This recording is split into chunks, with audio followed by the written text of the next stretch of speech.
자, 안녕하십니까. 전 시간에 이어서 1회 31번부터 보겠습니다. 자, 거의 부동산 관리에 관한 설명 중 틀린 것은 했는데, 부동산 관리는 보통 광의 관리, 이걸 얘기하는데, 그 법률적 관리를 보통 이제 보존 관리다, 이렇게 얘기합니다. 그 다음에 기술적 관리를 유지 관리, 그 다음에 경제적 관리를 경영 관리, 이렇게 해줍니다.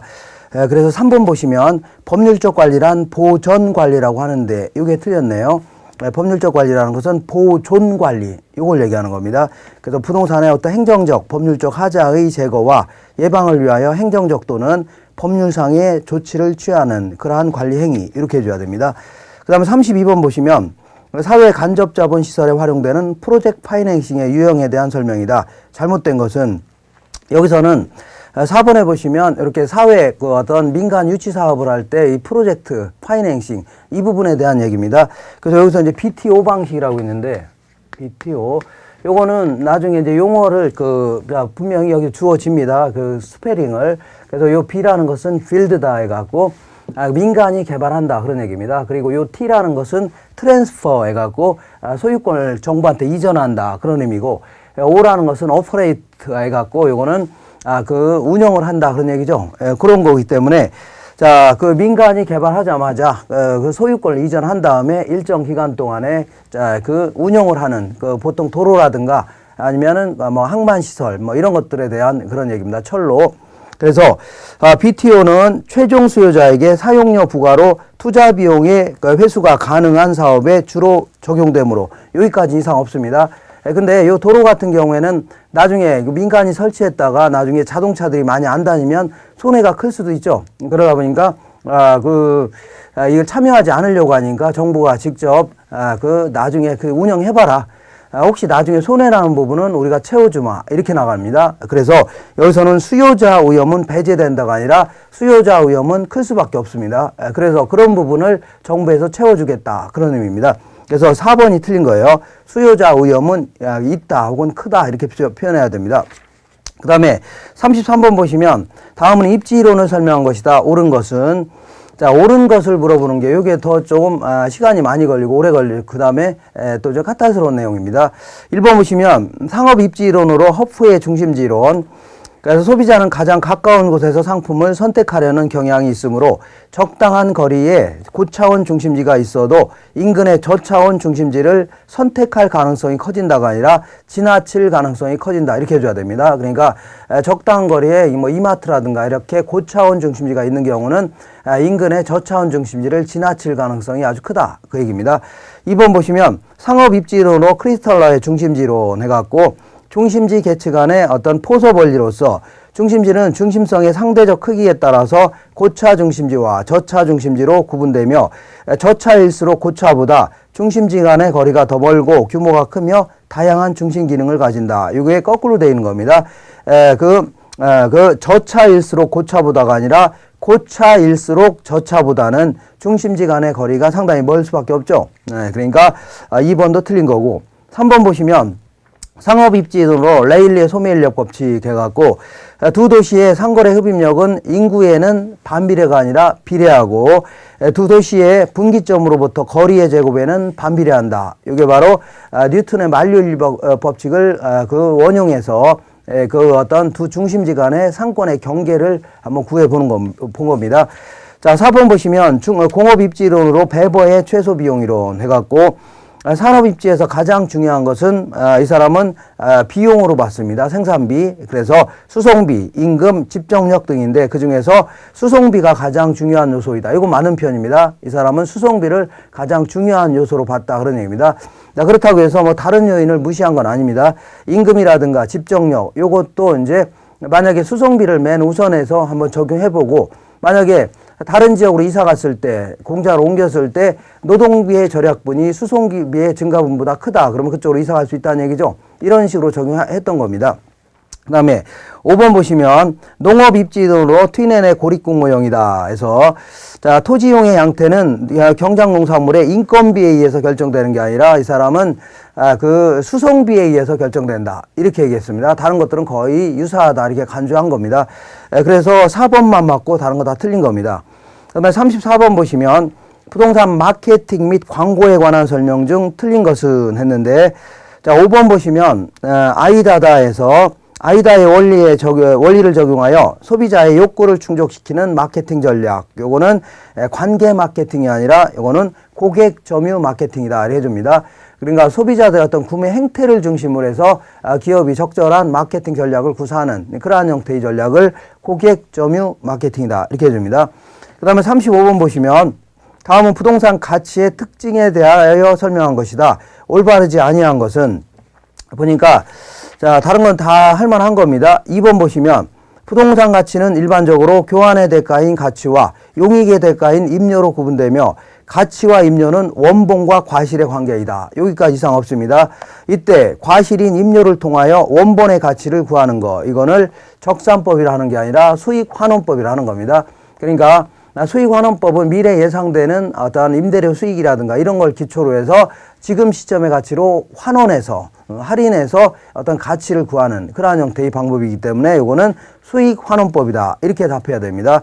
자, 36번 보시면 다음 보기와 관련이 깊은 부동산 가치 원칙을 맞게 나열한 것은 자, 일단 그 토지 잔여법 이런 게 나오면 전부 다 수익 배분의 원칙 이게 튀어나와야 됩니다. 그래서 수익이라는 것은 노동과 자본에 우선해서 배분해주고 남는 게 있다면 토지에 배분해줘야 된다. 그래서 토지 수익 배분의 원칙에 따라서 토지 잔여법 이런 것들의 근거가 되는 겁니다.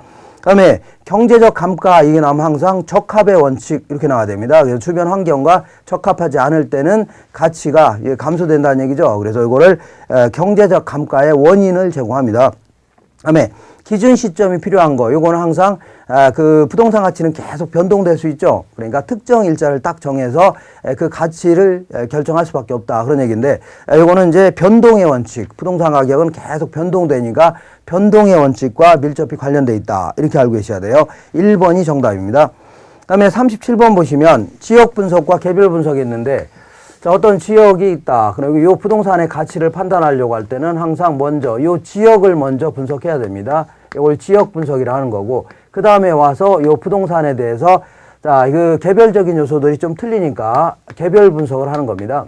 그러면 최종 목적이 뭐냐 그런 얘기인데, 최종 목적은 지역 분석을 하고자 하는 이유는 그 지역의 일단의 어떤 표준적인 이용을 파악해 본 다음에 자, 그 지역의 어떤 그와 유사한 부동산들의 어떤 가치 수준 이걸 결정하려고 하는 거고, 그 다음에 개별 분석은 부동산마다 도로에서 가까운 놈도 있고 먼 놈도 있고 오래된 것도 있고 좀 새 것도 있죠. 그러니까 이런 거 하나하나 다 따져봐서 자, 이게 지금 제대로 이용하고 있냐, 최유효 이용 여부를 파악해 본 다음에 구체적인 가치를 구하려고 하는 겁니다. 자, 그러다 보니까 자, 여기서 보시니까 37번에 틀린 것은 2번입니다. 일단 지역 분석은 표준적인 이용을 파악해 본 다음에 가치 수준을 결정하려고 하는 거고, 그 다음에 개별 분석은요, 최유효 이용 여부를 파악해 본 다음에 구체적 가치를 결정하려고 하는 겁니다. 그러니까 2번을 정답으로 했어야 돼요.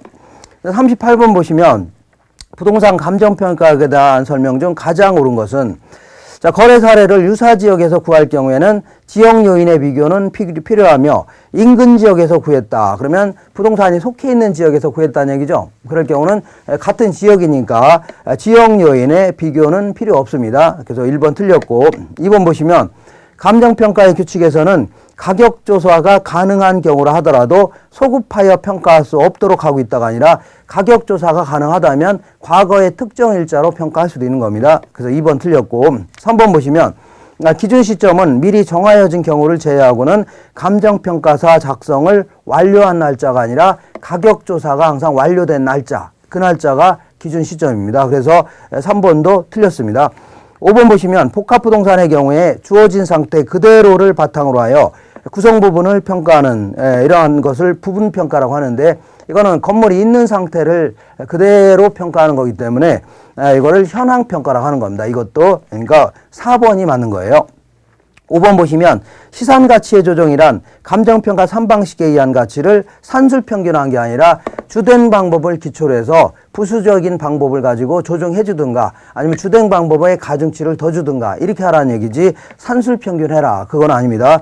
그 다음에 39번 보시면 대상 부동산에 대한 감가상각 요인을 물리적, 기능적, 경제적 감가 요인으로 일단 세분한 다음에 이에 대한 감가상각액을 별도로 측정하고 이를 전부 합산하여 감가상각액을 산출하는 방법. 요거는 이제 보통 이제 분해법이다 혹은 내구성 분해 방식이다 이렇게 표현합니다. 그러니까 5번을 정답을 했어야 돼요.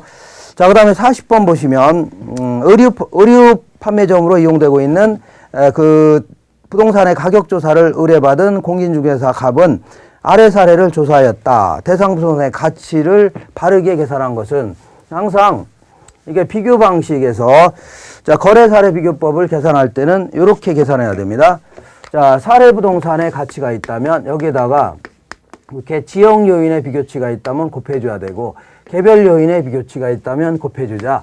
그 다음에 시점 수정치가 있다면 곱해주고 사정 보정치가 있다면 곱해줘야 됩니다. 자, 그럼 여기서는 일단은 세 번째 점을 보니까 이틀 전에 10억에 거래됐네요. 그러니까 사례 부동산의 가치는 10억이고, 그 다음에 이틀 전에 거래했으니까 굳이 뭐 할 필요는 없어요. 시점 수정을 할 필요 없는 거죠. 이렇게. 자, 그 다음에 대상 부동산이 사례 부동산보다 개별적으로 10% 열등하다 했을 때는 개별 요인을 비교할 때는 항상 사례분의 대상 한 다음에 보다를 100으로 놔야 됩니다. 그러니까 사례 부동산 보다 이렇게 개별적으로 10% 열등하다 했으면 이걸 90으로 놔야 됩니다. 이렇게. 그 다음에 두 번째 점을 보니까 대상 지역의 상권이 사례 지역보다 5% 우세하다 그랬네요. 그러면 이것도 사례 지역보다 요거를 100으로 놓고 5% 우세하다니까 105 이렇게 돼 있는, 그러니까 요거는 순서는 바뀔 수가 있습니다. 이렇게 돼 있는 게 정답이 4번에 있을 겁니다. 4번을 체크하시면 돼요. 자, 이렇게 해서 1회는 마무리하고 2회 거를 한번 보겠습니다. 2회. 자, 180페이지에 있는 다음과 같은 기대 수익률과 표준 편차를 갖는 4개의 포트폴리오가 있다 가정하자.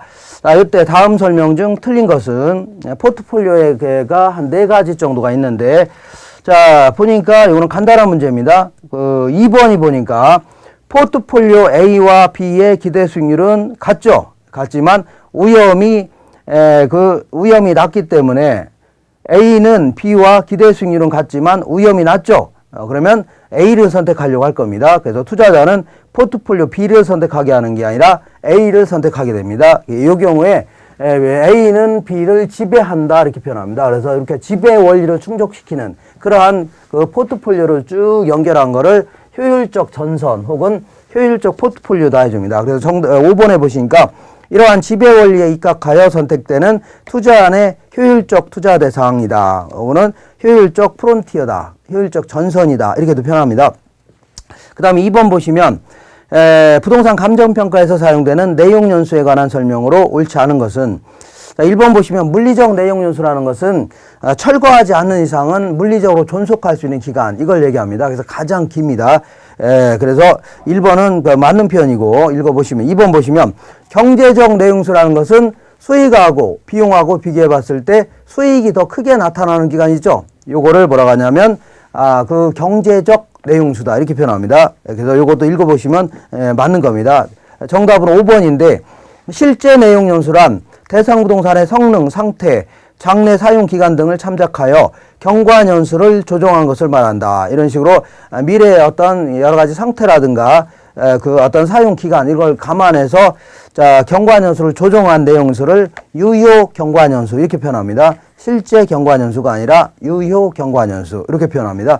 그 다음에 3번 보시면 토지의 용어를 틀리게 설명한 것은, 정답은 5번인데, 자, 건부지는 택지의 유효 지표 경계와 인접지 또는 도로명과의 경세화된 토지 부분을 말하는데, 이는 활용실익은 없지만 소유권이 인정되는 토지다. 이거는 법지에 대한 설명입니다. 법지. 보통 이제 어떤 사람이 여기에 집을 짓고 살고 있고 어떤 사람이 이렇게 돼 있는데 요게 땅을 갖고 있다고 쳐볼게요. 그러면 집을 이렇게 기울어지게 질 수는 없는 거죠. 그러니까 땅을 이렇게 깎은 다음에 여기다 이렇게 집을 지어야 될 겁니다. 그러면 이런 땅들을 뭐라고 하냐면 법지다 해줍니다. 법지. 그래서 요거는 소유권은 있습니다.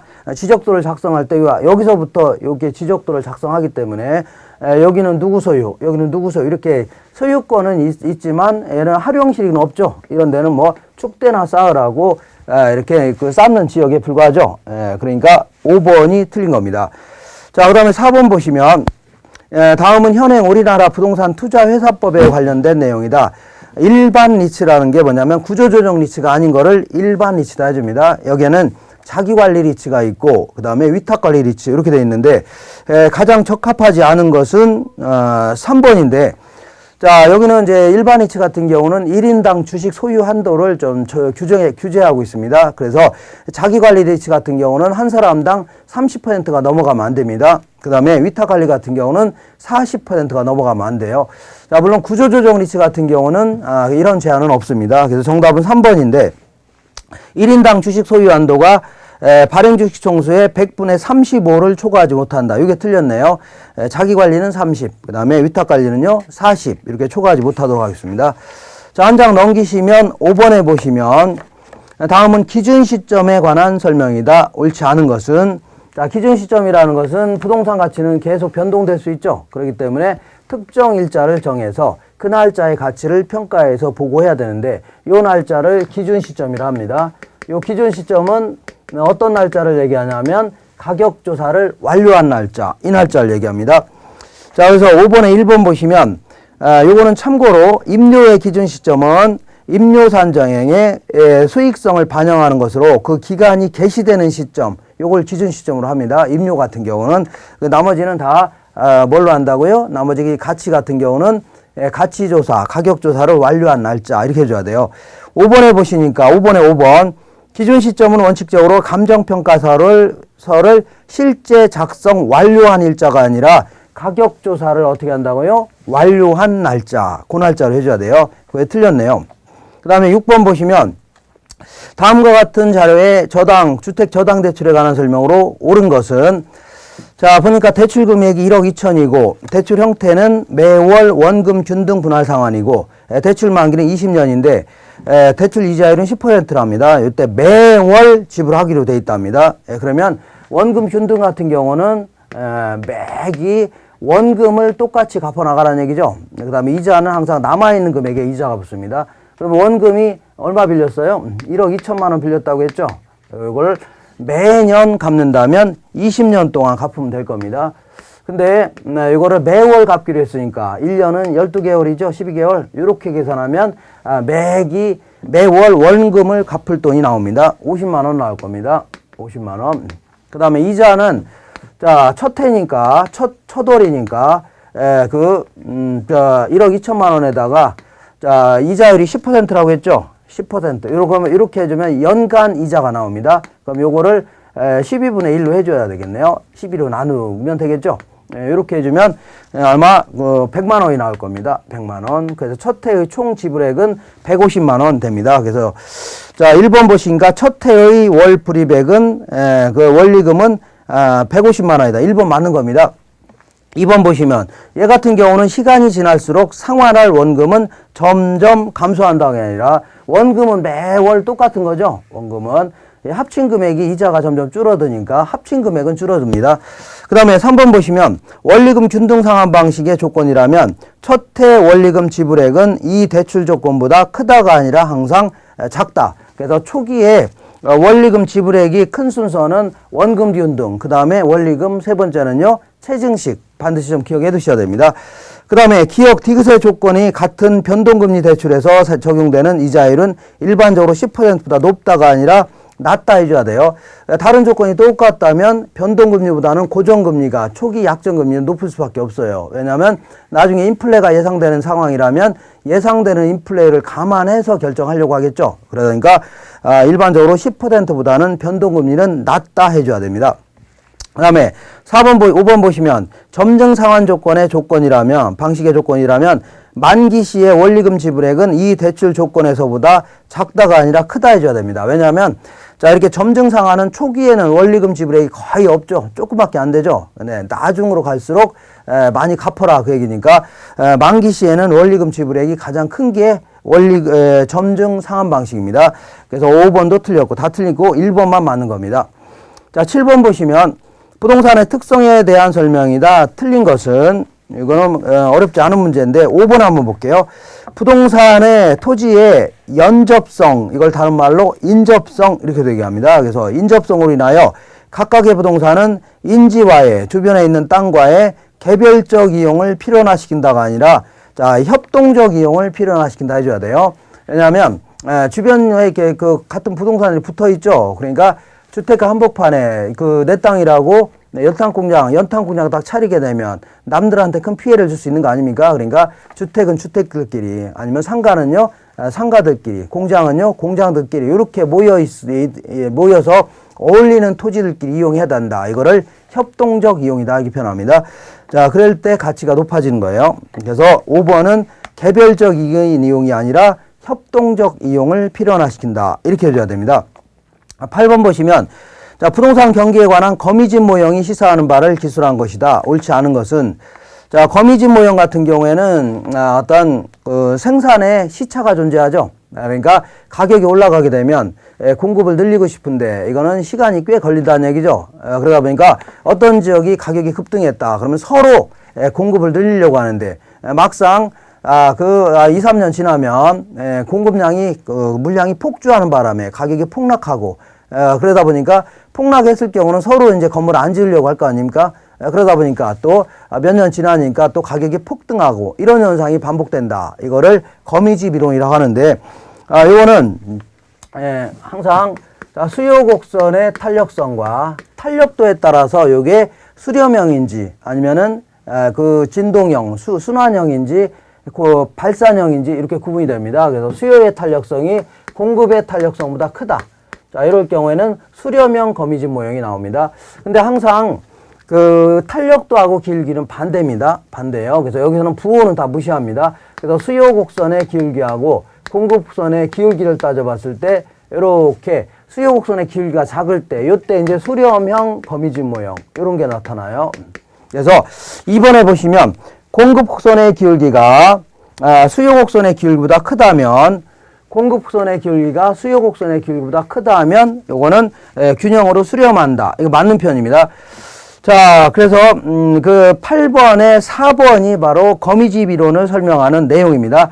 단기적으로 가격이 급등하게 되면 서로 이제 건물을 서로 지으려고 할 겁니다. 그래서 건물 착공량이 증가하게 되는데 막상 공급 물량이 막상 시장에 출하하게 되면 오히려 공급이 남아 돈다는 얘기죠. 공급이 초과하게 되어 결국은 침체 국면에 접어든다 하는 거를 거미집 모형이라 하는 겁니다.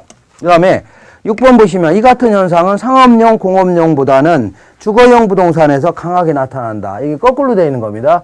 보통 이제 자, 상업용 부동산 같은 게 훨씬 더 거미집 모형이 더 그 강하게 나타난다. 이렇게 해줘야 됩니다. 그래서 5번이 틀린 겁니다. 상업용이나 공업용. 가끔 보다 보면 서로 막 상가를 잔뜩 지었다가 그 분양이 안 돼갖고 텅텅 비는 거 문장 많이 있죠. 그런 걸 생각하시면 됩니다.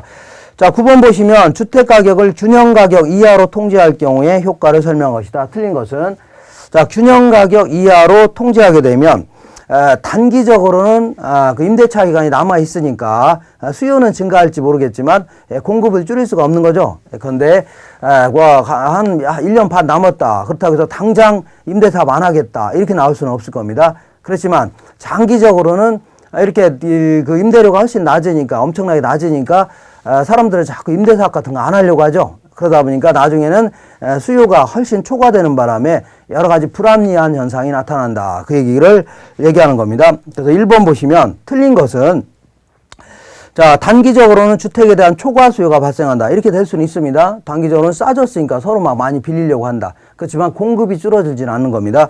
자, 그 다음에 그 9번에 3번 보시면 장기적으로는 주택에 대한 수요가 증가한다. 이거 맞는 겁니다. 수요는 장단기적으로 증가하는 거예요. 다만 공급 같은 경우에는 단기적으로 줄이긴 힘들다는 얘기죠. 장기적으로 훨씬 막 감소가 된다. 그 얘기입니다. 5번 보시면 장기적으로 주택의 공급이 증가하는 게 아니라 장기적으로는 주택을 공급하지 않으려고 하죠. 그러니까 공급이 감소하면서 여전히 초과 수요는 존재한다. 이렇게 해줘야 돼요. 5번이 틀린 겁니다. 자, 10번 보시면 부동산 투자의 위험과 수익에 관한 기술 중 타당하지 않는 것은, 자, 요것도 그 정답은 3번인데, 포트폴리오를 구성하는 자산의 수가 많을수록 비체계적 위험이 감소되는 이유는 개별 자산의 위험과 포트폴리오의 위험이 비례하기 때문이다. 개별 자산의 위험과 포트폴리오 위험은 비례하는 게 아닙니다. 전혀 엉뚱한 얘기를 쓴 겁니다.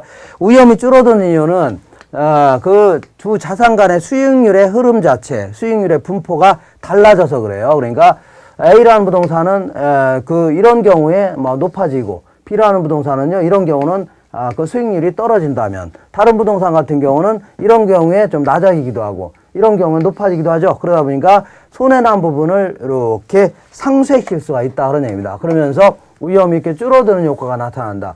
그 얘기하는 거지. 거기 있는 내용은 전혀 엉뚱한 얘기를 한 겁니다. 그래서 정답은 3번으로 했어야 돼요.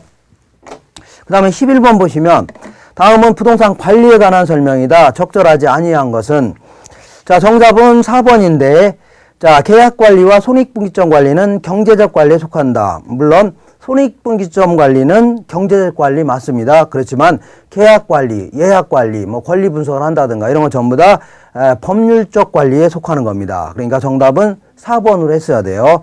자 12번 보시면 부동산 투자를 설명한 것이다. 가장 적합하지 않은 것은 이거 약간 좀 까탈스러운 지문인데 3번 보시면 통화가 안정되고 안정기조의 경제성장 및 생산성이 향상될 때는 경제가 안정되어 있어서 부동산 투자에 유리한 시기다. 이게 상당히 어려운 지문입니다.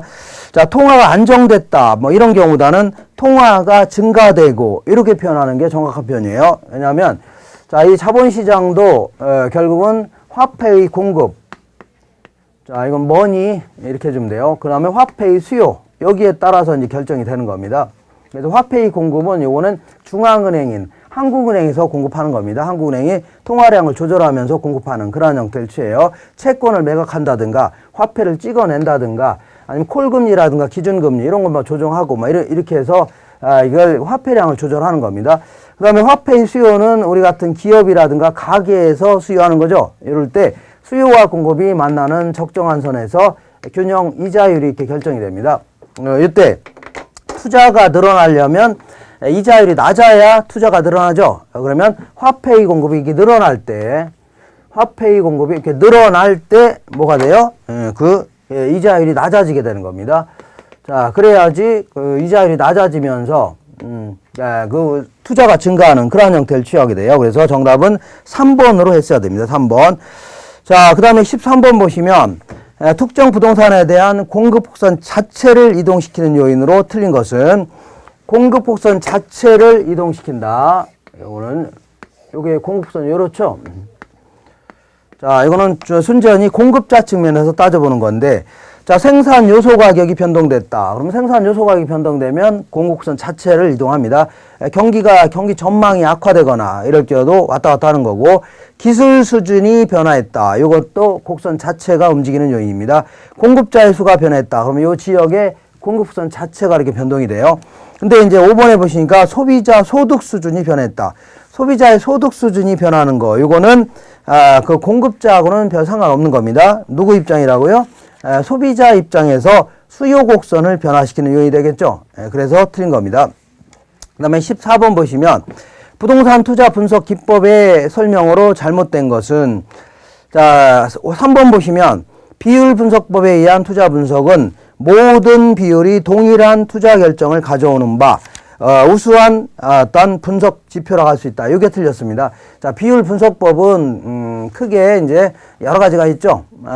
뭐 부채 감당률이라든가 채무 불이행률 여러 가지가 있을 수가 있는데 이거는 어떤 방법을 적용하느냐에 따라서 투자 결과가 좀 다 달라질 수가 있는 겁니다. 그게 한계점이에요. 화폐의 시간 가치도 무시했고 그래서 각 방법마다 전부 다 상이한 그러한 결과가 도출될 수 있다. 그래서 이게 그 3번이 틀린 겁니다. 그 다음에 15번 보시면 부동산의 이용 활동에 관한 사항의 설명 중 타당한 것은 했는데 1번 보시면 도심의 집가가 가장 높은 곳을 중심으로 거리가 멀어짐에 따라서 점점 집가 수준이 낮아지는 거. 이거를 도넛 현상이라고 하는 게 아니라 집가 구배 현상이다 해줍니다. 집가가 점점 떨어지는 그런 현상. 그 다음에 2번 보시면 직주 근접의 원인으로는 직주 근접 혹은 직주 접근이라고 하는데 자, 도심의 환경 악화, 교통수단이 발달했다. 아니면 주상 복합 건물의 등장 등이 있다. 요거는 틀렸습니다.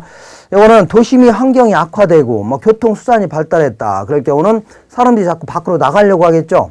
이거는 직주 분리의 원인입니다. 그래서 도심의 환경 악화하고 교통수단의 발달. 그 다음에 주상 복합 건물의 등장은 옛날에 나가서 살던 사람들이 다시 또 들어오면서 그 층수가 고층화가 되면서 주상 복합 건물이 막 들어서기 시작했죠. 이거는 이제 직주 접근의 결과 혹은 직주 근접의 결과에 해당돼요. 그래서 2번 틀렸고, 3번 보시면 토지용에 있어서 투자량의 한계 비용이 한계 수익과 일치되는 데까지 투입되는 경우에 집약도, 이거를 집약 한계라고 한다. 이 3번은 맞는 표현입니다. 3번. 4번 보시면 도시 수프롤 현상은 도시의 성장이 무질서, 불규칙하게 평면적으로 확산되는 것. 이거는 이거는 주거 지역의 특유한 현상이다. 이거는 주거 지역만 나타나는 게 아닙니다. 상업 지역, 공업 지역에서도 얼마든지 나타날 수가 있는 겁니다. 그래서 4번도 틀린 겁니다. 5번 보시면 지가와 토지용의 관계를 보면은 지가 수준이 높은 경우에는 토지용의 조방화가 되고 지가 수준이 낮으면 집약화가 된다. 거꾸로 되어 있네요. 자, 지가 수준이 높을수록 결국은 땅은 조그맣게 구입해서 거기다가 층수를 높일 수밖에 없는 거죠. 그 다음에 지가가 낮다면 층수가 거의 안 올라갈 겁니다. 그러니까 거꾸로 되어 있는 거예요. 지가 수준이 높을 경우에는 집약화가 되고 지가 수준이 낮으면요 조방화가 된다. 이렇게 해줘야 됩니다. 자, 16번부터는 잠깐 끊었다 하도록 하겠습니다.